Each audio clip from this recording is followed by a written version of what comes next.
What's up, bookworms? Welcome to episode 123 of the Cantina Book Club podcast, where readers can find interviews with the authors of all genres.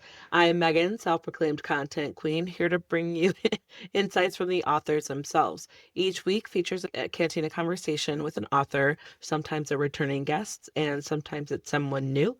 Please be sure to hit that subscribe button so that you never miss out on an episode. And please browse through existing episodes so that you can catch a previous interview about a book that you finished. Today's episode features a chat with Kristine Delano. We're talking about her book, The Lies We Trade. That book is available now. This is one of those conversations where I thought the book was like pretty good, but the conversation was great. It was so fun. I love talking with Kristine and getting her insights on the story, how the parallels to society and like she actually has experience in as a woman in Wall Street, and that's what she brought to her financial thriller, if you will. So some spoilers may or may not pop up in this conversation, but the episode is more enjoyable if you've read it anyway.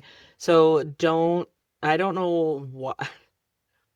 So if you're wondering why I don't trust her daughter Erica, then add this episode to your playlist. Pick up a copy of The Lies We Trade. Read it. This episode will be ready when you're ready. Just a heads up that I often use adult language to express my feelings toward the authors and their work, whether the characters need to get their shit together or I am saying what the fuck to Kristine for putting me through the loop and fooling me. Just please be mindful around listening ears. Books coming out this week. We've got Imposter by L.J. Ross, the week of February 3rd. And so if you want to check that out, please do. But without further ado, get ready, grab your favorite drink. Here is Kristine Delano. So today we've got Kristine Delano. We're talking about her book, The Lies We Trade. That book is available on January 20th. Kristine, thanks for joining me today. I'm always a sucker for a good psychological thriller, and this one, we'll get into it, but there was some Wall Street portfolio management. Some of that stuff went over my head, but it was really it was juicy chaos, and I Good. appreciated it. So I'm Yeah. excited to dig a little bit deeper today. Yeah. I always think of it as thanks so much for having me. And I always think of it as like you watch like Grey's Anatomy and you don't need to know all of the Yeah. medical terminology, but you need to have confidence that those characters know what they're talking about. And so that's really the line for me was I wanted to have that era of authenticity and like, oh, you feel like you're there, but don't worry about the financial jargon. Like it's not even part of like the real fun of the book. So Yeah, it's a kind of that's just setting in the yes. situation and how many moving parts, how much there corruption and greed there can Yes. be. Yes. People involved. Mhm. Yeah, for Yeah. sure. So to get started, can you share a summary of the book so people could follow along?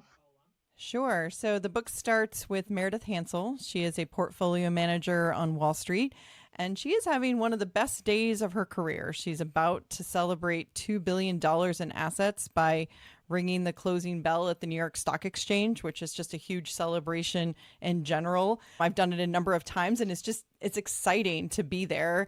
And she gets to be the party person for the whole thing. And in the midst of all that, she's forced to sign a restraining order against her second in command.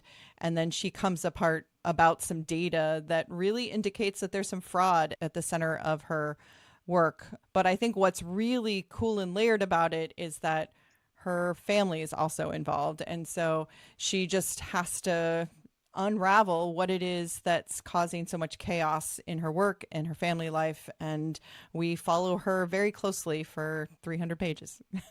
Yeah. Yeah, absolutely. So to get started, can you kind of tapped in because I read the author's note and all that Mm. stuff, and so I want to go over your background and how your professional and personal experiences led you to bring this story to life. Yeah. So I get embarrassed a little bit that I hear like your show and other writers come on and they've known they were going to be a writer since they were like Oh, 4 years old or something.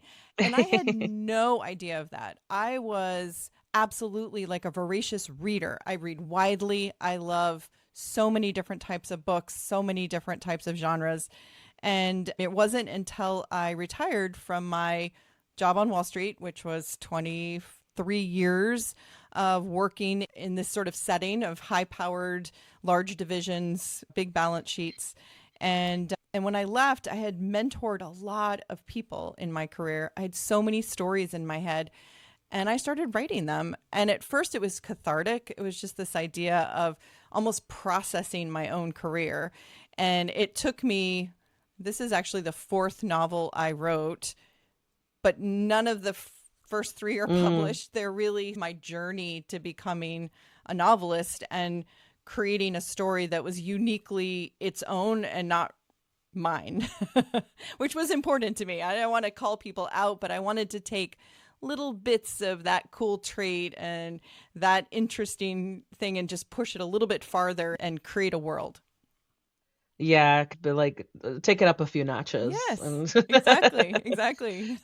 yeah, make it a little chaotic, make it a little suspicious, make it a Yes. little juicy gossip, all that. Yes, and the traits that I run into with like a chief legal counsel and he's like fighting to become relevant, that's absolutely reputation and relevancy and being the person in the room. That's huge in this world. I just dialed it up a few notches and made him that much more obnoxious. Yeah, it's so funny because I know familiarity with that world, and I'm like, just hearing just your brief insight so far, I'm like, it could never be me. I'm like not that person that needs to be the one in the room. I know where I'm good and I'm where I'm like, I don't need to be allowed to do a job or to like Right. be, and I don't even need to be noticed to know that I can be a rock star at certain things. You know what I Mm, like? It's some people like, yeah. but yeah, like you said, that world kind Yeah. of just demands it, Yeah. and it's just like, Yeah. that's why I'm like, "No, thank you." Your emotional acuity is much higher than many of the people I worked with. So, congratulations. Yes. So, backpacking off of that or piggybacking off of that, what I wanna explore your first experience, like, your experience as a debut author or debut published author, I should say, and get into your experience and, like, big lessons learned and stuff. Yeah, I think I really had this thought that working in becoming like a full-time writer, which is I signed a two-book deal, so I'm like actively working on the developmental edits of my second book. And I felt like this was going to be a lone wolf assignment. On Wall Street, I have big teams. I have bosses. I've got people reporting to me. I've got colleagues, so many people to manage. And I thought I would just be alone and have to do this thing. And then every once in a while, I'd send something out and someone would send me something back. I was really startled to find out what an amazing sort of writing community there is and how you really need to form it. You need to find critique partners, you need to find sort of encouragers, you need to find readers. You have an agent, a publisher, and the publisher has all these teams. I really had no idea of the world I was coming into, and that the time that I actually get to spend myself by myself writing is actually really precious time because a lot of it is Mhm. spent with other people and talking about things, writing, supporting their work, understanding more about the industry. So that was just a huge learning for me. Yeah, I can see how it can be, overwhelming because even, like, I've been just doing bookish podcast, I don't know, gosh, at least 5 years, and even then, when I first stepped into it, I didn't know I didn't know the half of it, and I didn't know, Mm, like, now that, like, I after speaking to authors and getting to know, literary publicists and what they're mm, doing and what their process is, and getting to know the publishing world and how and then plus indie and self-publishing mhm. boomed so much, which I think is great because I've read and interviewed self-published and indie published, and they could be just as captivating and great pieces of work, titles as a Absolutely. traditionally published, and there's traditionally published works that I just weren't my thing. So Right. it could be like, Yes. and I love that there's more out there, but yeah, I'm right there with you where it's like you open your eyes a little bit, Yes. and it's like it's almost like the onion layers, right? Like you're Yes. like, oh, behind door number one, behind door number two, Right. and then it could be a lot, and it's like you carry that with you, right? Like Yes. you carry that nervousness and that a little, I don't know, a baby doe eyes or whatever. What's that term where it's like you're new? Yes. You Doe carry that eyes. with, Yes. yeah, you Yeah. carry that with you for sure. No, that's so fun. Congrats, because it's that easy. Mm. And the other thing I've learned is I had no idea that these characters would like infuse in my head. So like when I got to know Meredith, she would like Yeah. come to the grocery store with me and we went on flights together, and she had this commentary running in my head, and I got to hear her and I got to hear her ideas, and it was like fuel for my book, was to really get really deep into her world, not my Hmm. world, her world, and the way she saw things. And I had no idea that my brain could manage multiple characters talking the same time at different things. So that was, it's cool to give up your brain to that creative side of it. Yeah, because from being in the previous industry, like life of finance and money management or asset management. Am I Yeah, using yes, those no, terms those right? are Okay, great cool. terms. Yeah, you got it. Coming from that world and which is pretty analytical, right? I mean, into Very. this world, which is very creative. Yes. So I imagine was there any skills that you found that kind of transferred over or like, Yes. you know what I mean? Like, how did Yes. that go for you? I think I recognize that I'm a big storyteller. And that was really successful for me in finance, because in the end, it's all people, and it's all people trying to get people to buy things and to invest in things and to decide to fund your division.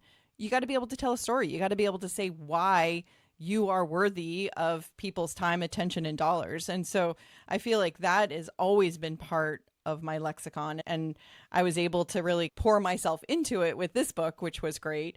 The other thing is that I'm fairly good at proposals. My whole life has been writing proposals. So when it came to like querying and like putting myself forward to agents and then to publishers, I felt like I had a little bit of a leg up, because I'm like, I know what it means to, I don't know the actual way to write a query letter, but I certainly know where a hook needs to go and why comp Yeah. titles would be important and all these sort of aspects of what goes together to try to get people just to take the next bite. I feel like one of the things that when I talk to authors that are on this publishing path as well is that they want to put everything in this query letter to be like, I need them to know this and I need them to, I'm like, no, the only thing you want them to do is request your pages. Like that's the only thing you want them to do. You want them to read those pages and then ask for more. You don't need to tell them all the reasons why you write the book, or, you know, that you were inspired by your grandmother who saw the squirrel and blah blah blah. That's so fun. That's like so funny. That makes so much sense Yeah. that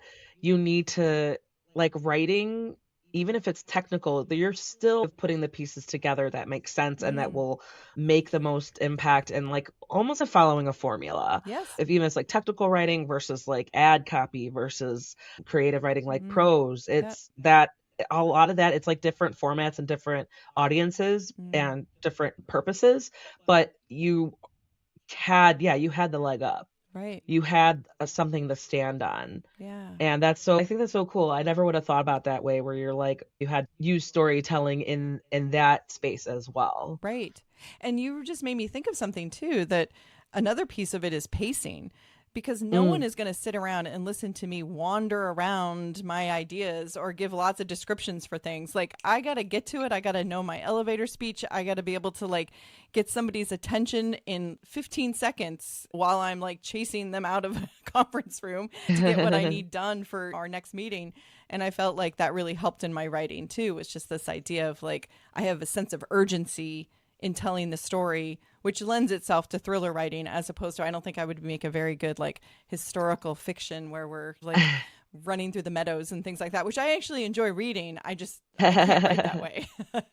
You could do a historical fiction on like similar to what Meredith is going through, but maybe relating it to a historical event Yes. or to the different setting. You never know. It Yeah. doesn't have to be like wandering through the fields That's of like, true. Little House on Very the true. Prairie. It could Yeah. be Yeah. I've read about historical fiction about a woman who was a curator, a junior curator for an exhibit after during when Picasso died. Hmm. And they did this whole exhibit and she without thinking she was looking at the paintings at the exhibit that they chose and there's all this press there like there's this elite circles and this is in London and then she says out loud she's like that's a forgery and Mm. people who should not people hear her and the wrong ears hear her and then at like all things like it's called the English Masterpiece by Okay. Catherine Ray, and I've interviewed her as well.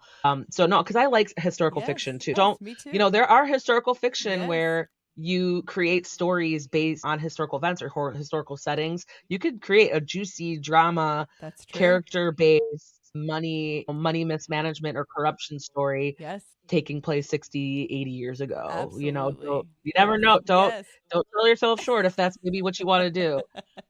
Very true. Right now, I do not have the issue of not having story ideas. Like, so it's exciting. I think opening up the world of like high finance as a place and like Mm, motivation and stakes, because stakes are so big. The reputations of everyone, these careers where they can rise and fall on what have you done for me lately or what have you negotiated. yeah. It's Especially 'cause she's a juicy. woman, Yes. like, that's a whole 'nother, like, a mess hot mess. She's got a whole more things to prove, and with such a male-dominated and even then, there were certain circumstances where she was, like, they were trying to take her down a peg or 2, Right. remind her of her place, even Right. if it's like, "Oh, yeah, you're a portfolio manager." I don't think they would have acted that way towards her if she were a man. Right. But it's Right. also that where it's, "No," like, she's like, "Yeah, but you didn't bring in this money." Like, Right. she had to remind herself, and that sucks because men don't have to remind themselves about, like, what they've accomplished, at least Yes, absolutely. Absolutely. And that was really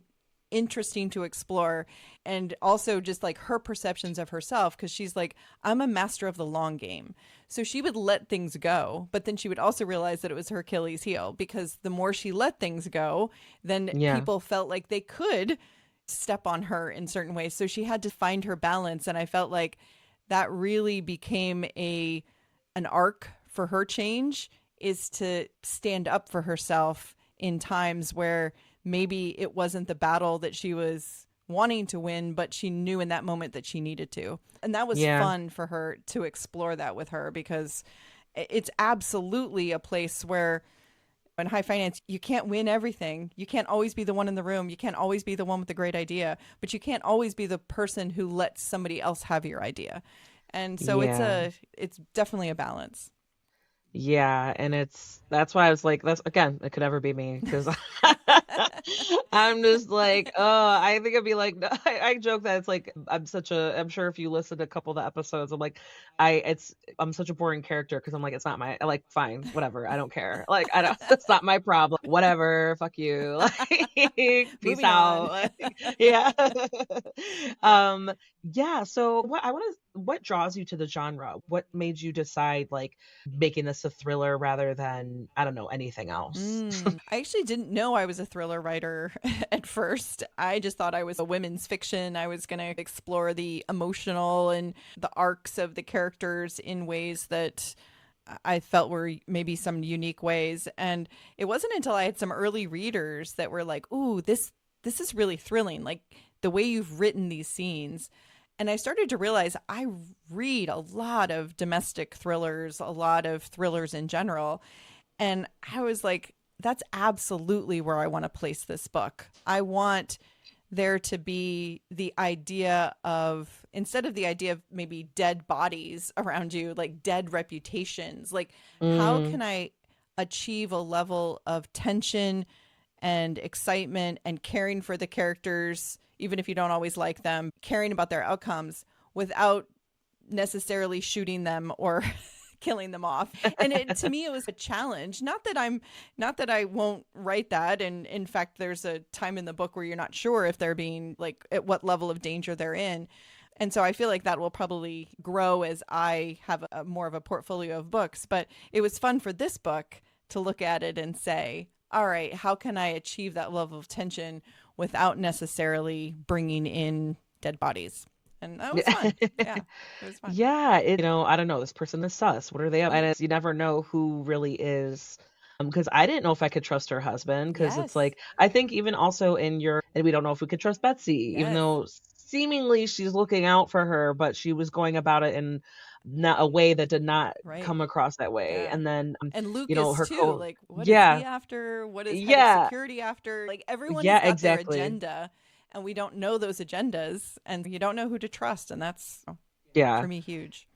Yeah, exactly. That's how you add the doubt for the misleading Yeah. Yeah. misdirection. But It it's worked for me because also I was like, I really, don't even know. It's like, who I'm like, I'm suspecting everybody, even the daughter. I'm yes. like, Well, you have to. You never know. And I feel like that's what finance is about is you can form friendships, there's lots of things going on, but you actually really don't know who you can trust when you get down to putting together big deals and things like that. Because Uh, when you get that amount of money, that amount of reputational risk, that amount of making careers and things like that, people can surprise you with how they behave. And I wanted to explore that not everyone is all good or all bad. There's aspects to them. And then you mentioned your yeah. husband, and it was fun to Yeah. explore a Yeah, 'cause I 20 was gonna mention year because I age read your gap. notes, Yeah. or I think your dedication, Mm. because you're like, "Oh, thanks to my husband, because you're not like, I had like, thanks to how you are, I had to do a lot of research of how this relationship is." I'm like, "That is so cute." And I forgive you for all those hours. Yeah, but yeah, with the age gap too, because that, like, and here Meredith is like, he's still the sexiest man I've ever met. He's secure about the age gap, and Yes. it just adds to the human, the deep down, like, real authenticity of making them, like, more real, like, Yeah. realistic, of relatable Yes. to certain people. Yeah. And I started that with this question. So many of the reasons why the characters are the way they are in the book were formed of questions in my head. And that question was, what happens if you're in a relationship with someone and it's not your own issues that are between you, but it's the perception of those outside of your relationship that harm you? And so when people call him her father, or when people are questioning who he is in relation to her, that has nothing to do with them, but he's allowing those voices in and Yeah. it harms them. And I feel like a lot of people go through that for a lot of different reasons, right? Like they allow the voices to come in, not only harming themselves, but also relationships that they have because of ugly perceptions. And so that was one way that I could explore that and then figure out whether they can overcome it or not, or if it just becomes another sort of nail in the coffin of their relationship. Yeah, because I am a sucker for romance, and so Mhm. whenever there's kind of, like, any type of storyline, even if kind of like a struggling relationship, some of that stuff does my brain perks up a little bit, even Yeah. if it's like marriage on the rocks, love on the rocks, whatever.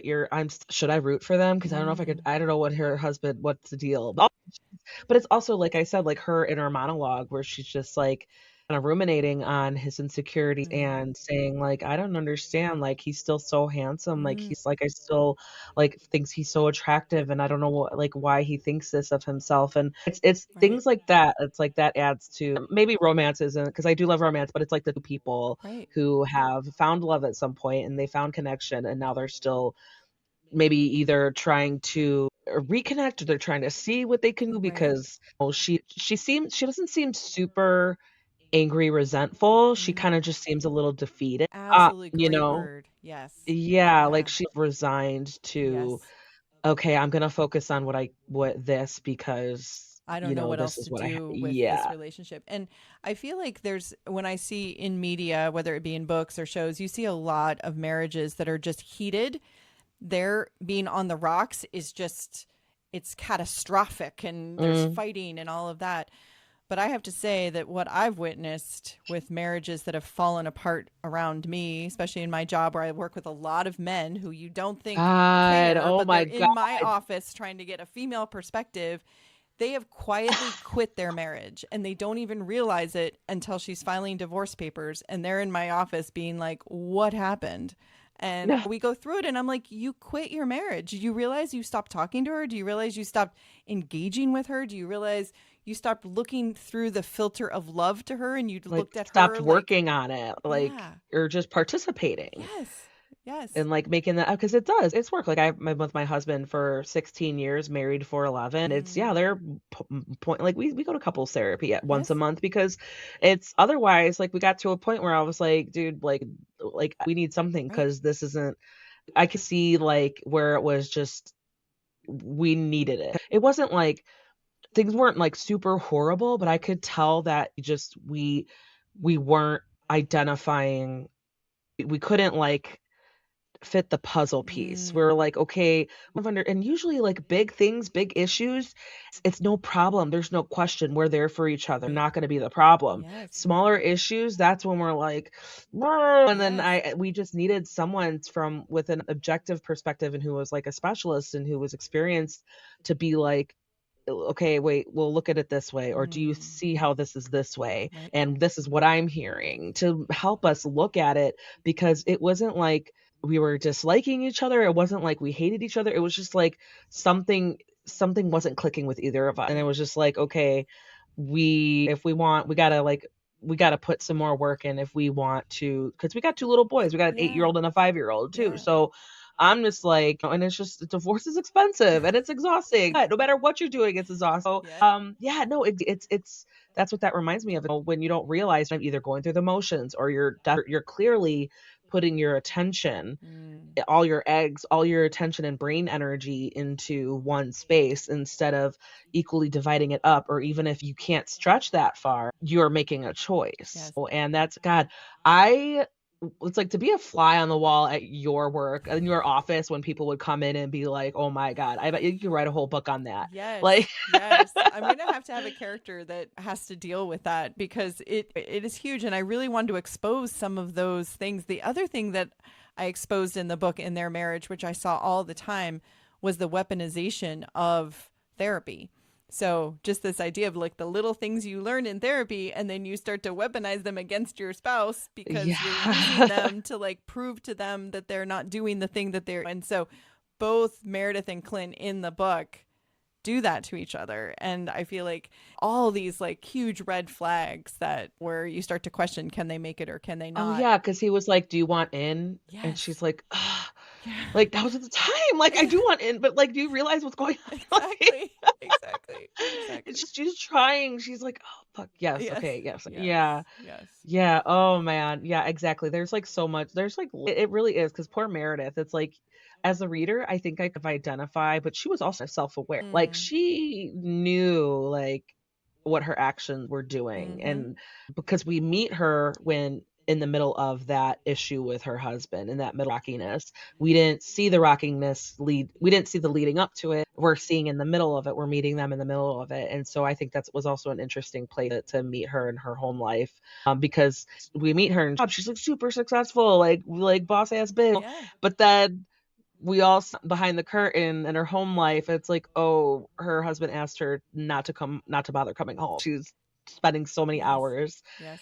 at work, and I was like, oh God, here we go. And then Like, she like punishes herself for allowing her husband to welcome her back in. Like she's like, how am I allowing this to happen to myself? So the self-awareness I think really comes from what is required of her in her job. She has to be extremely not only self-aware, extremely observant of everything behaviors, but it doesn't immunize her from having to go through all of the stuff. So even though she's aware and even though she sees it, she still is a participant in sort of the crumbling of the relationships around her, including Erica, her teenager, which I think was really fun to write as well because that's just sticky nowadays. Or I guess it's always been. My kids are older than yours, and the teenage part is it's just yeah, I'm hard not and looking forward to it. yeah, there's I some mean, there are really parts great I am, stuff, but but it's it's still, hard. yeah, yeah.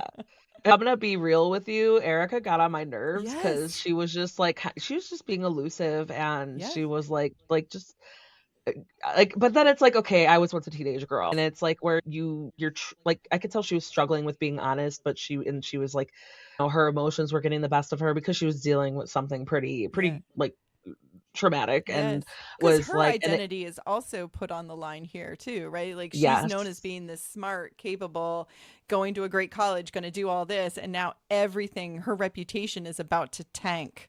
And who is she allowing into her circle? And she's doing exactly yeah, what her mother did, which is just close down and like fight everybody who tries to get close. And she was tough. She drove me crazy as well, but I feel like it's funny, like parents of teenagers who read this book early and they've come back to me and they're like, oh my gosh, Erica is yeah, spot on our worst days. But then she's got this kind of love for her younger brother and yeah, calls him a which snot, is, also gets him to yeah. puzzle and all that. No, Good that's the luck. part where I mean, they're both boys, so I've heard that they're easier when they're older, but I'm also like, I don't know, the 8-year-old is already calling me bruh, like, it's No, he's already getting too old. Yeah. Like last year, he's like, "Mom, I don't need you to walk me to school anymore." Because he Mm, could like it's like literally I could go to the corner and see the blacktop, like the mm. school, and I could hear the bell from my backyard. So like he's very capable of walking to and from by himself. But I'm just like, because I would used to like take the dog with me and walk him to a certain Yes. spot and walk Yes. back. And now he's like, "Mom, I don't need you to like come get me. I don't need you to walk me anymore." I'm like, "You're 8 and a half. Like, Yes. what do you mean?" Because you I see was it just as like an like, ending. He's just like, he sees it as a yeah. beginning. Like, I'm It's like a beginning to big be a big deal. boy. And you're like, it's the end of my little boy. So it's I like know. all the It's perspective. funny because those are the type of traits that I also see that come from my husband. He's like, "No, I'm capable. Like, I got this. Like, what do Mm, you mean?" Like, I like don't like it's so cute. It's so funny mm. to see that. And I'm just like, "Wait, I wasn't ready." I'm like, I wasn't ready for that. I still got the 5-year-old, but I that he's gonna eventually next year or in the fall, he's gonna go to the same school. But Yes. luckily, he goes to a different door, so we still have to walk him to Yes. the door. There you Yeah, go. no, it's but I know, like, as a teenager, I don't know, they're gonna be smelly, they're gonna be it's different hormones, and it's gonna be interesting. I just say one day at a time. That's all I do Right. is And don't borrow any of the trouble from the future. Like you just sit with them and when they want to still cuddle, you're just cuddling and you don't even yes. think about the fact that I when know. they're older and you They try to hug them, they gravitate. just tense up and you're just like, "What is stop it. Like put your It's arms I up." know. Like, "No, just, like, give me some love." Like, I still joke around with them, like, when I hug them, they're like, "Mom, what?" I'm like, "You're in a love trap. You cannot escape my love."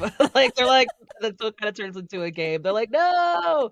But even then, it's like, when we're just, like, relaxing, when I don't, like, try to initiate the affection, they wanna be as close to me as possible. Like, I'll Mm, just read a book, and they'll be, like, on their screen time, and they'll just come up to me and lean against me or, like, use me as a mm, pillow, and so I'm like, "Okay, I'll take it." I'm like, it's just, like, right. don't say it, don't acknowledge it, and then they won't say it. No, they Yes. so it's really funny. Yes. Yeah, because the dog is like that too. She's like an 11-year-old, like a mix, and it's so cute to see because like now she's starting to warm up to them and use them as cuddling Mm, pillows yes. too. Because she's not small, so it's hilarious to me. But yeah, like I'm excited to see the kind of people they're gonna grow into, but I'm Mm, also like, I'm gonna cherish this time while I yes. have it. Yeah. Yeah.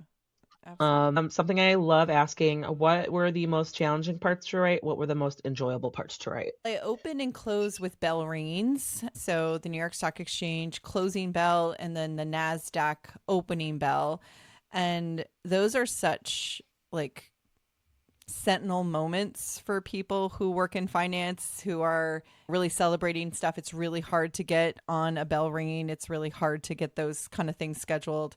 I had the opportunity my first bell ringing was ringing the opening bell with the New York Stock Exchange with the United Nations on International Women's Day about 10 years ago. And that was Dang. really, Name drop, yeah, number drop. and That's name drop amazing. United Nations anytime. Like Yeah. it's what they do for women and what they do for girls is just amazing. And after that you get addicted. Just that idea of like opening markets and closing markets and really what our market means. So those scenes were so fun, but it also changes quite a bit, like the way the New York Stock Exchange does it and what they give everyone and the cadence of it and stuff. So still did a little bit of research just to make sure that 18 months ago when I did it, it hasn't changed remarkably from Yeah. that. So that was the really fun part.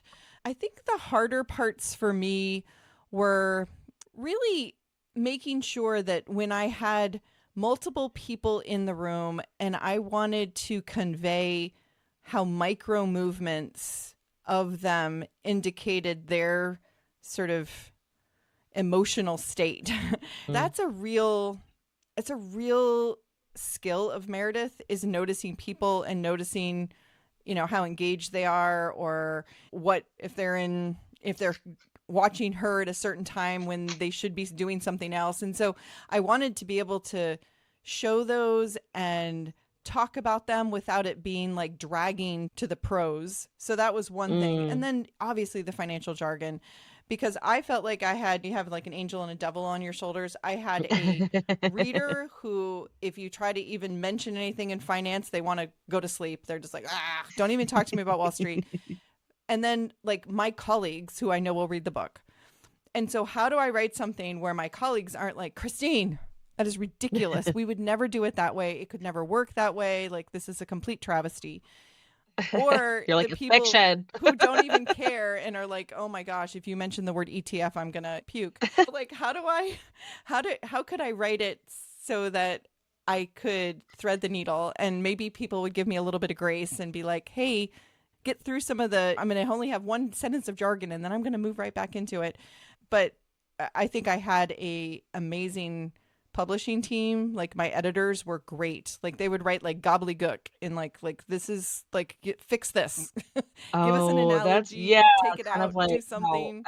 Yeah. at what point they can recognize like, Yes. okay, take a step back. Yes. Like, And because I had wonderful editors who didn't know anything about Wall Street, which was perfect because they wanted me to get to the point. So there was good work that went into trying to do it. Did I strike the perfect balance? It is reader dependent. It's some people will love that this is like a almost like when you read fantasy novels, you want brand new worlds. This is like a brand new world you're going into and you're learning the magic system. But others will be like, oh, Wall Street's evil. I never want to read about it. And I'm like, okay, that's okay too.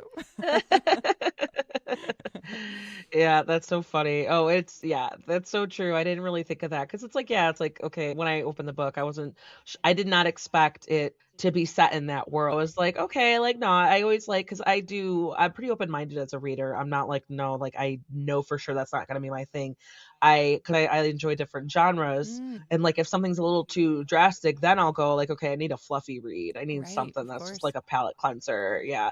That's like where I know, like, give me some fluffy romance, give me some like hot, sexy man and like pining over this badass woman, whatever. Yeah, So yeah, I went going into it with an open mind and then like it's yeah, you're absolutely right. Like even when I go into a fantasy world with the world building, yeah, you're giving yourself time to get to know, yeah, oh, okay, like get in the zone, get used to it, get used to the terms, get used to the voice, get used to yeah. the world. So yeah, and it was really funny because I think I might have fallen on the side of like maybe trying to follow along, but at the same time, it's the characters and like the character relationships that helped balance it out. Sure, that Yeah, helped like give it a little more like, because like you said, like your colleagues will know yes. that technical part of it, like the world part of it, the industry jargon. But then that's when I like snag the readers on that extra level is Mm, like, oh, this is like anybody whose marriage has broken apart because the person lived for their job, they know mm, what that's like. yeah, Or anybody who's got like a teenage daughter at home who can't quite come clean about right. what's really going on. Yeah, So it's they've been there. yeah, Or like, yeah, like or who knows, like maybe there are people who understand the insecurity with the age gap. So it's yeah, just like adding those extra layers and like you kind of cue the reader into this woman who's like on the top of her game. And then, like I said before, it's like, oh, and then once you realize, like, oh shit, like, of course, yeah, some things took a dive, yeah. some things fell to the side because of her success, Right. unfortunately. And just exploring what we talked about in the beginning too, with like the male female dynamic of like no one's questioning Dave who runs head of sales with like what is his wife up to, or like does he get to see his kids and stuff like that. I know when I got media trained for the first Wall Street firm I worked with, because I needed to obviously speak to the media and speak at conferences and things like Oh, that. wow. And I didn't even realize that, like, of course, because it's like you hear about media training. yeah, I never would have thought, but that makes so much sense yeah. that And only certain people in people that. can speak. Yeah. And I Yeah. Oh, remember wow. working with my coach and I was explaining what I was going to talk about. And she's like, okay, relax, enjoy yourself. I was way too like stiff and all of that. And so she's like, tell me a little bit about your life. And at that point, I was commuting to San Diego from Maine. I had two little girls and wonderful husband. And I was commuting like 4 days a month. And it was one of those times where I was away. And she was just like, oh, I can't imagine what you're doing. Like, wow, you really are sacrificing their lives for your career. And I'm like, you're my coach? Like, I don't really feel that way. I feel like my husband and I have a great partnership. Like, I really do stay on top of things. I volunteer at their schools when it's like a 3 hour time gap. So I've got my mornings free. And she was just like, oh, I just think it's so sad what you're doing. And I'm just like, okay, can we She get said back that to to the your speech face. part? I'm like, oh, I'm like, oh, This was the person who was media. yes. She was so caught up in the life that I had chosen that was putting my family at risk for not being, That seemed the opposite of media training. yeah, Like, oh, let me make you self-conscious and doubting yes, every move that you've made up until now. Okay, by the way, your camera's right. break me down. And I've always remembered that, like, uh, it's just this idea of like, will I allow all these voices on the outside to tell me that I'm not doing a good job of being a mom or a wife or any facet of my career? What was really wonderful in my own life was that I had a husband that would defend me to anyone who would say, oh, it's really a shame that, you know, your wife isn't here to mother her kids, or it's really a shame that she's really sacrificing their childhood or something like that. And he would be the first one to be like, you have no idea who my wife is. And I'm like, oh, thank you, honey. Yeah. And that's why that You're just like whole, heart eyes all over again. yes, Like, and that whole dedication in the beginning. Yeah, exactly. It's like, when you, oh, that's and so so it's like the wonderful. idea of like, what if you don't have a husband like that? Like, what if you've gotten to the point where your work and his perception of self are on like diametrically opposed Yeah. emotional frameworks? How do you get back? And it was definitely fun to explore that in the book. Yeah, because that just, yeah, absolutely. Because, well, my job, I lost my job in March, but it was because basically our company got bought out and then Mm, the year of protection. And I was like, so I was the only marketing person. And then going into like possibly a company getting bought out by a company that had its own already a marketing team that could do mm, everything that I was doing. And so after like so many protections had expired, and they've treated me very well. Like I've no qualms. They took very good care of me. They made it very clear, like, not, you did nothing wrong. mm. This is what we got. Like, just a heads up. Let us know. Like, we're here for you.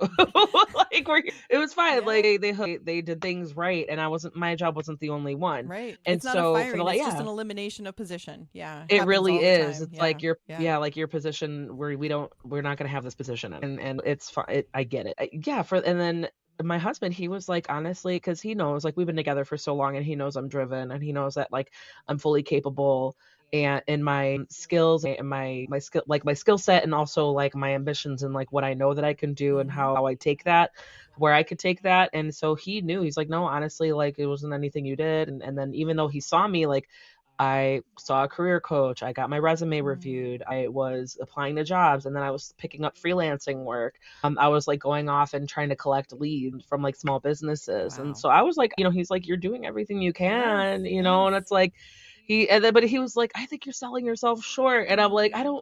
I don't know. Maybe it's a woman thing. Mm-hmm. Maybe it could just be a me personality thing. But he was like, you need to like, and I'm like, I'm not gonna like beef myself up more than, but I've heard that that's true, that that's like men will apply it, even men will apply to a job if they only meet like 70%. Mm. Women won't apply until they meet like 100%. Yeah. And it's like, and then plus like, I could go off on a tangent, but just with application tracking systems, Mm. and there's like, I know that I'm a rock star, but I know that there's like hundreds of people who are also rock stars, but who also their salary requirements might be lower because they have half the experience. I'm like approaching, like, I'm in my late 30s. I have a good Right. amount of experience under my belt. But yeah, no, that this is like how wonderful your husband is. That reminded me of how he was like, no, like, I get it. He wasn't like resentful. He was just kind Mm. of like, Good. he's like, I know. He's like, not you really, you're Yeah. doing everything you can. And then so once I like got a new job, and then when I was like, oh, well, I have to be on site, and their hours are from 8 to 4:30, and there's hybrid available, but Mm. they onboarding and everything, they want me Yeah. to be on Of site, which I course. totally expected. Yes. So I was like, so you got to get up and get the kids going in the morning, because I'm gonna be gone. Like, Right. and I'm in the Midwest, and I'm out the door by like 7:15, 7:20. And the kids, the older one, he doesn't have to leave till an hour after that. And luckily they're at the age they can dress themselves, Mm. but they still need to get fed. They still need to, like, they don't understand, like, put your backpack together, like, oh, it's get your lunch, Yes. get your snack, where they still need like those steps. Of And so I'm course. like, honey, like, you gotta be up, like, Yeah. because he works from home he has to be on site 2 days a week, but like on the other days, he takes his time in the morning, Yeah. or he just has trouble like just getting, like, some people just are slow in the morning. They have trouble getting on with their day. he's like, no, I was like, just so you know, unless this is what they want, like they want me to be there Right. for the first, like, at least for the first month. And he's like, yeah, no, that's fine. We got it. We'll do it. Good. We'll make it work. Good. Like he was like gung ho about it because he knew like it was, oh, holy shit. Yay, things are working out and it's a good fit. And the pay, like it's part time, but like the hourly rate is like on par with what I was at Oh, before. good. So, Great. and I'm like, Fridays off, fuck yeah. Yes. So, but yeah, I was Yeah. just so you know, so it Yeah. was really funny that I'm like, okay, like everybody, mostly people are still in bed by the time I'm leaving. Yeah. So it's Yeah. that's kind of that reminds me of where he's just like, yeah, Yeah. yeah, let's do this. We Yeah. got this. Of like Yeah. supportive husbands, we love them. Yes. We love people that will speak up. Yes. We have people in our corner. Yeah. That I could see like that's hot if your husband's like, no, you don't know my wife. Like she's a mate. Exactly. Like she's Yes. every woman. She's everything. Yes. I love that. I love I that. know I've talked to a lot of women that are in your spot at that age and struggling with that. And I would say the two things that I always tell them is always think of your life in chapters, that like what you're dealing with now isn't going to be the same thing you're dealing with a year from now. And so just live in the space. And I'd said it before, like don't borrow the trouble from the future, and just it's every Yeah. day of just showing up for the thing that you're in the chapter for right now. And then every 3 months, sit down and be like, is this working? Like, what Yeah. major change do we need to make? Don't try to question yourself every day. And then the other thing I always say, which I had to remind myself a lot of this, was I need to judge the success of like life with the kids against what needs to happen, not what I want to happen. So Yes. like Oh my God, if the that's so girl's important. hair is like disaster and they're wearing like some sort of like purple polka dotted thing with a pink thing with a green headband, I'm gonna be okay. Like it's gonna be okay, you know? What I'm is it like? What Cynthia from Rugrats? What yes. was like Angelica's toy? She Exactly. that was such a throwback deep cut I Nickelodeon. got I it. can't believe I brought that up and I I remembered it. totally got your regret. That's what that because you reminded like the hair Yes, crazy and the pink dress. exactly. Like And that's you what got that to be reminded me of. like, yes, my little princess looks Yes. homeless, but we're okay. We're okay. I know. Is her clothes clean? Okay. Like, Exactly. you know, and she Exactly. got She's yeah. clothed. No, She's smiling as she's leaving. It's just like, and so with your boys too, it's just this idea of like, could everything be better? Yes, but like we're happy in the normal that we've got, yeah, as opposed it to we're really is. unhappy in the sub perfect. Yes, it's just I think I interviewed someone who was like he wrote a book and it was like I think he was like a family therapist and a child therapist and he was like you just have to be on this side of okay, on this side of better, 51%. Yeah. Like be above 50% on your worst day, be at 51% as Right. long as you, even though that seems horrible like the bar is so low. Yes. He said that's like at that like that's all you got is just be on this side of okay. Like and I'm Mm. like, oh my God, but thank you. The first chapter was like it's okay to lose your shit sometimes. Yeah. I'm like thank you. Yes. Like that was like that was so validating And because I then was the like next oh chapter has to be, don't make me give you permission to do that. you're right. Yeah, yeah, exactly. It was one of those things where it's like because it was focusing on like dealing with like family, different family life and co Mm. like how so much changed for families, like not just people in general, but like he was like we families were not meant to spend 24 together Right. holed up in the house. Yes. So it was yeah, that was a whole thing. And he brought up a lot of good points and That's that like great. made me feel better because I Yeah. was like, yeah. No, but that's so funny because it is like where you know at the very least I'm like honey you cannot wear that shirt 3 days in a row. We send you to school, they're gonna think that we don't wash your clothes. Like and he just doesn't think, he's just like yeah I can wear it, put shirt shorts. He hates wearing pants. I'm like okay fine, if it's under 35 degrees you're putting on pants. Like I don't care if the sun's out. Like he just like it's hilarious, but it's like it's one of those things where yeah you have to give yourself grace as parents. Yes. And it's even if like someone I'm sure is like a high achieving person, you're used to like having being able to you know having certain results Yes. from your efforts, Yes. so And it's certain hard. teams Yeah. that jump and perform and do what I say. So then I go home and I'm like, hey, team, Yeah, why are they're we like not listening? whatever mom like Exactly. And I think gosh. that's in the book, that's the dichotomy too, is just this idea of like, how is it that she can be so successful in one area of her life and completely lose it in another, and like what does that do to your psyche where you Yeah. are multiple people in your own life. Like you can't show up as the same person. You can't show vulnerability at work. And so you get trained not to be vulnerable. And then you go home and you have this layer of protection about you, which doesn't enable anyone to get close to you. And so it was fun to explore that with characters without having to live it myself. Yeah, it's a little therapeutic to be like, yeah, to be like, okay, I'm just gonna make it seem like I'm just gonna normalize this That's right. and yeah. That's right. Okay, so just a couple more questions before we wrap up here. Let's see. What do you hope readers get out of The Lies We Trade? First and foremost, I hope that they enjoy this new world that maybe they don't have a view into, and that maybe some of the preconceived notions of what Wolf of Wall Street and other maybe shows that have depicted the space, they get a new appreciation for the kind of people that are flawed, but are really, in a lot of ways, trying to bring money and access to others. So I'm hoping that it opens people's eyes to that. I also really feel at the heart of it, it's a redemption story. And not everything is nicely tied up at the end. But I think that that to me is life, that we don't always get all the relationships and all of the things that we want out of the effort that we put in, but that the arc that we have for the characters and for ourselves, where we start to use our self-awareness to really lean into others and have the risk of being vulnerable, like I said, and seeing the fruit of communication, vulnerability, kindness, compassion, and all of that, and starting to look at how we stop trading the lies and start accepting some of the truth about ourselves. And so I really hope that it's a fun thriller, that people are guessing like who the bad guy is and what happened and what Meredith is caught up in. But I also hope that they start to readers really appreciate that redemption. Yeah, taking that a little step further, I'm going to throw this at you. What advice do you have for Meredith? What advice do you have for Betsy? What Mm, advice do you have for Erica? yeah. I think my advice for Meredith is that she recognized the early warning signs of quietly quitting her marriage and seek her husband and help earlier on when she starts to recognize. I My advice is not that she give it up, that she move out of New York City or move out of finance altogether and try to take a new job and try to be more compliant to her role.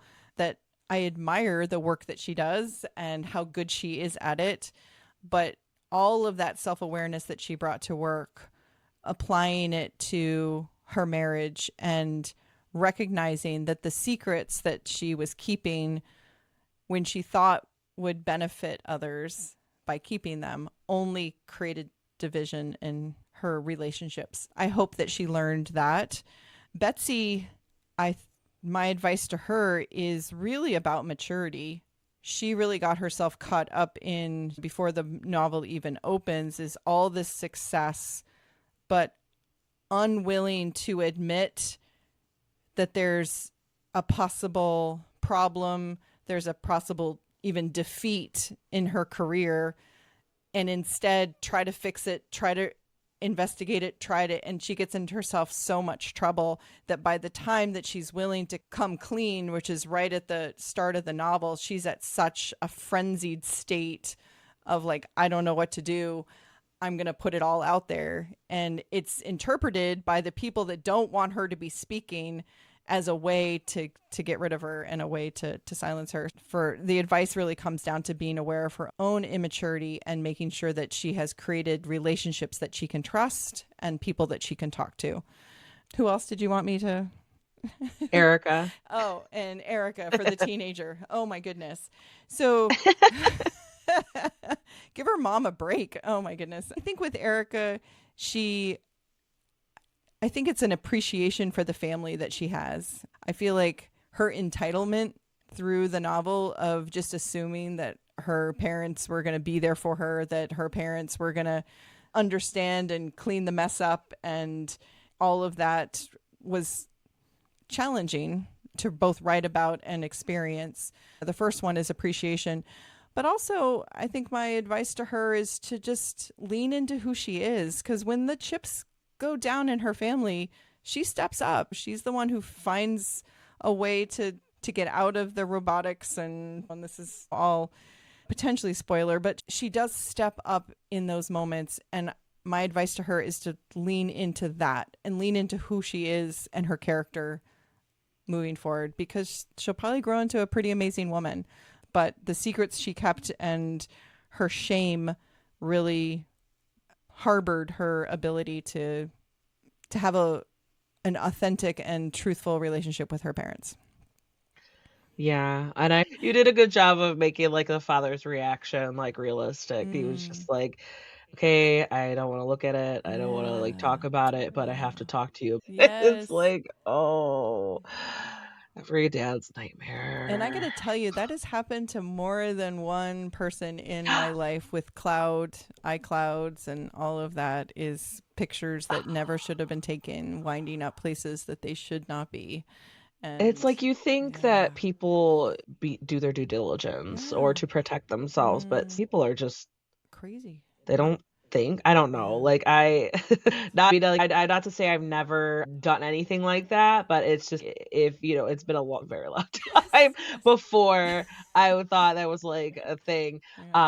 But it like I said, I've been with my husband for like 16 years. Yes. It's if anything happened to him, God forbid, it was like I would be such a baby in the dating scene. I would like Mm, not have right. I don't even wanna think about it. Yes. Like, but yeah, because it's one of those things, it's like, "Duh!" Yeah. Like, what did you think was gonna happen? But for Yeah. her too, with Erica, she's so desperate at that moment. You know what I mean? And then she's just like, okay, now I've done something really stupid on top of something that was already happening in my life to tear down my reputation. Like she just piles it on herself.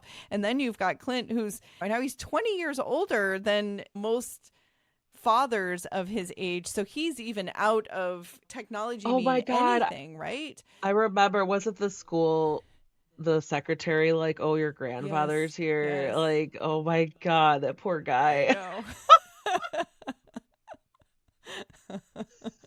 Oh my Oh, gosh. I yes. know, it's like even though, like, I didn't trust him that much, it's like as the story goes on, we kinda see, like, oh, like, he's kind of just like, he's like, a victim of circumstance, Right. right? Like, Right. he's just not to say that he didn't, like, have a part to play in what's going on with, his relationship and with his things that are happening, but it's also like, yeah, you feel for the guy. After a Right. while, I felt Yeah. for him. Yeah. I was like, Yeah. "Okay, like, Yeah. he's just a little bitter. He's just a Right. little Yeah. insecure, Well, and and if he's you got, think about it, his career's been like a warden. So like he is like super capable, outdoorsy, can like tangle with a bear or what they like that whole brownie troop and all of that. It's like he is so capable, but he's allowing sort of these insecurities to like eat away at his own sense of self to the point where he no longer knows how to even respond to his daughter or respond to his wife. Like he's becoming erratic in the way that he can emotionally connect with them. he's letting it get to him. Yeah, Yeah. yeah,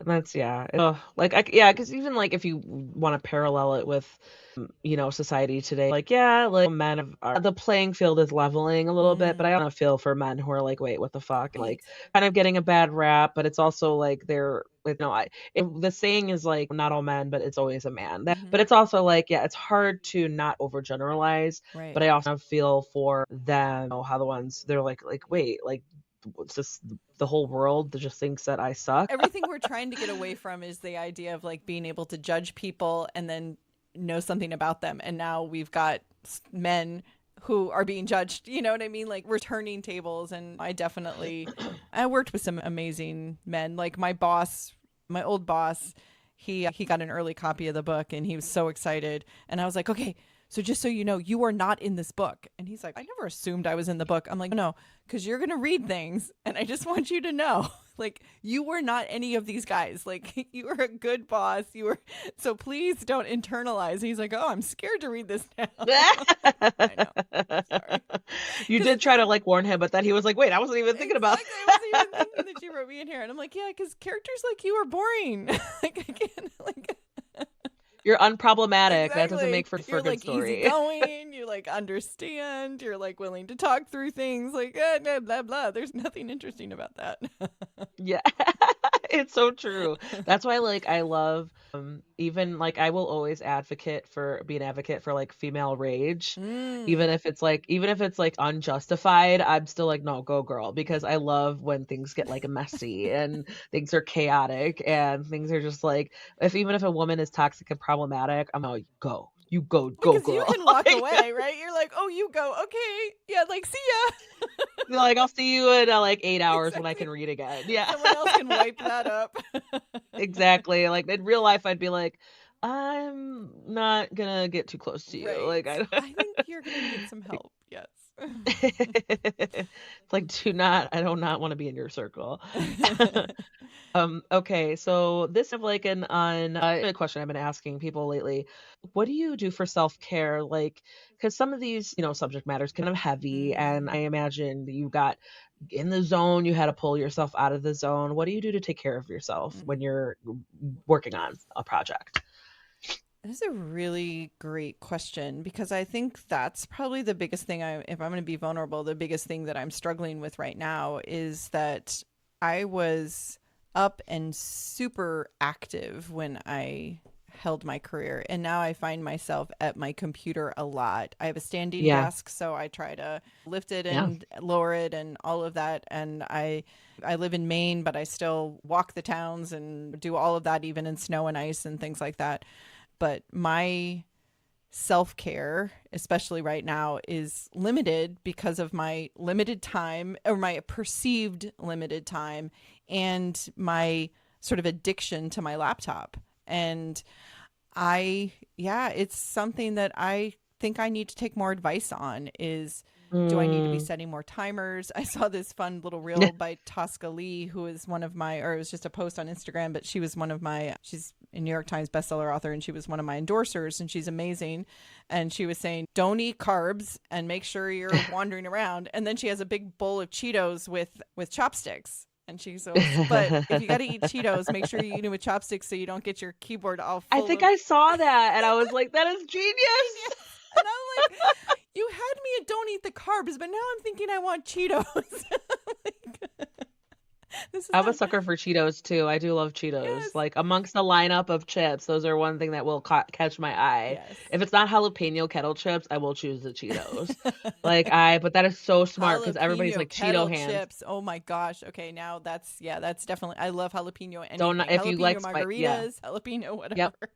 If you like a good like it's jalapenos, it's spicy, but it's flavor too. I Like love the you get the flavor. spice with the flavor Yeah. because otherwise, like I like spiciness, but if I can't taste anything Right. else, it's like no, What's the thank you. point? Yeah, so no jalapeno kettle chips. I think it's like not Vicky's. It's something similar, but I feel like I see them in so many like deli or sandwich places Mm. where you could like choose like a bag of chips to serve with your sandwich. No, I recommend it for sure. But yeah, like that's so smart because I love Cheetos and it's like the Cheeto hands are a thing, Cheeto fingers. Yes. Don't want that on my laptop. I know, right? And it's like, oh, you're like, you don't have to wipe my hands every time I go scroll my phone. Exactly. That's so funny. Okay, so let's see. Kristine Delano. Hmm. Yeah. Okay. Kristine Delano, where can we find you online and on social media? So I am on Instagram, KristineDelano.writer, and I would love to connect with people there. I try to put out a lot of behind the scenes stuff. I also have a podcast called We Talk Careers, which is not bookish at all, but it is a leadership podcast for women, men and women, but mostly women that I interview that have really high power careers. And we talk about the mistakes they've made and how they've pivoted in their careers and success. And people can check that out. And then I have a website, KristineDelano.com, with all my links, and it's been fun. Like that's another thing that I've learned is like readers like to reach out and to talk and like to ask me questions, and I am a extroverted communicator, so I love to answer. That's awesome. I love hearing that from authors who they're like, I did not expect the connections, like Yes. how readers feel connected to that and reach out and be like, oh my God. I love that. I think that's so cool. It's I think really that's so cool. fun. Like I feel like that's like one of the facets of like being an author, debut author, being an author in general. Mhm. It's like, oh, you've connected, made that Mhm. connection and you're seeing it. And that's like an extra thing that you take with you Right. as you're going forward in Yeah. your writing Yeah. journey. Yeah. Cuz these things are expensive. I feel like I want people to know that there's a lot of heart and tears and work that goes into it, and I want them to know that they can connect and that like we can answer questions and I can take their ideas, and like I feel like this is a sort of a trust exercise of putting this out into the world and not just like standing behind it and being like take it or leave it. Like this is part of me and what I believe in, and so I definitely encourage folks to reach out or give me ideas or thoughts. Yeah. Yeah, absolutely, for sure. Oh, real quick, are there any new projects that you're allowed to talk about? Do you want to Mm. talk about them? So I mentioned that I just sent my second book in and we'll be getting developmental edits on that. It is a sister's book. They are estranged sisters. One's a journalist set to take down the other sister of a Wall Street firm. It's super messy. It is a dual timeline, dual POV novel, so quite a Oh, bit different okay. than this one. I'm really excited about the genesis of it and where it's going. And yeah, so that will be out probably a year from now. And it's amazing how Nice. long things take, but I'm super appreciative of it because there's a lot of work that goes into Yeah. every bit and all the teams and all of it. So I like a little delayed gratification. So I'm okay with it. It's it takes the time that it It takes, does. and there's a reason because it's like I feel like if it took, if it took 6 months, you'd be like, "Oh my God, it's over." Yeah. So you gotta make sure that you do the due diligence and get all those cross the T's, dot the Yeah. I's, like do like everything that this is like maybe not sexy, but it's necessary. And Like, it's, I think about this book, The Lies We Trade, I had a terrible title. They bought the book and they're like, yeah, we're going to be retitling that. what And was the title if you don't oh mind? gosh, it was The Extortion Embrace. Like, what is that? And so Maybe that was a good call. yeah, Yeah, I don't know. exactly, exactly. Yeah, And I'm glad you were open-minded to like 100% like because change it. I know like, and that's one thing about working in Wall Street and working on big teams and things like that is that you really understand your strengths and you fill in people on your weaknesses. And I'm like, oh, titles, I've never studied them. I don't know the psychology behind what it is or like how you do it. Covers are the same way. Like I can have an idea of like that's a pretty cover, but I know thrillers don't want necessarily pretty covers. So it was really great to have a team that's like, okay, this is why we're thinking about it. This is the SEO of it. This is the whole sort of perspective on titles and covers and all of that. And those all things take time. And so I really appreciate Yeah, that people could tell me the truth and I was like 100% yes, I because love you're that not you're title. no, that's not a hill that you want to die on if it means like your book won't make it. Like you're like, no, you're like, no. Oh, okay. Yeah. Like you're Yeah, just like, oh, like all right, like you want to work with them right. and it's a good sign where they're like, no, this is good, but we gotta work on that. Yes. And I've got pretty thick skin. And to me, that means that I want to always be open to like, there's a perspective that maybe I haven't thought of or whatever. This Yeah. was an easy one where I was just like, yes. It just like just put it untitled and then just be like, well, what do you think? Yeah. I know. Like, what other options do you have? I'm like, it took me forever to come up with a bad one. You want me to give you more bad ones? I thought I was done. Exactly. Absolutely. Okay, so Kristine Delano, The Lies We Trade, that comes out on January 20th. Thank you so much. This was such an enjoyable conversation. Oh, I appreciated your vulnerability and answering all the questions and getting into all the juicy stuff. yeah. And if and when you are ready to promote your next work, feel free to keep in touch. I'd love to chat again. Awesome. I would love it too. Thank you so much for taking a flyer on a debut author. I know it's you never know. So thanks for having me on. Really appreciate it. And there you go. That was Kristine Delano talking about her book, The Lies We Trade. That book is available now. Check out the show notes where you can find Kristine's links to pick up the book, find her on social media, all that good stuff. In the show notes, you'll also see where to find Cantina Book Club on your favorite book communities, such as Bookstagram, Book Talk, BookTube, Facebook, and all that good stuff. I would love and appreciate it if you could hit that follow and subscribe button so that you never miss a beat and about book reviews and author interviews that I'm covering. And if you have any book loving friends, please share this with them too so that they never miss a beat. Another way to help this podcast is to head on over to your favorite podcast player and give Cantina Book Club a rating and review. It helps me reach more potential listeners and readers like you. And that goes for any podcast that you listen to. It's seriously one of the easiest ways that you can help out. If you need book recommendations, head on over to cantinabookclub.com and for you get more in-depth book reviews of all genres. While you're at it, you could subscribe by entering your email on the website so that you get book reviews and author interviews directly into your inbox.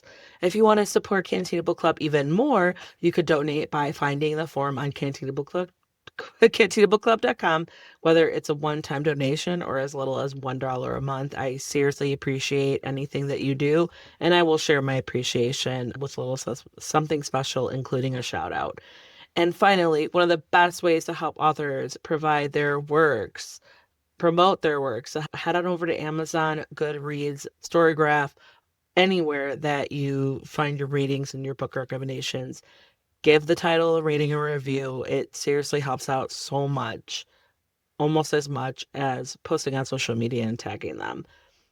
And as always, thank you so much and see you next time. Cheers.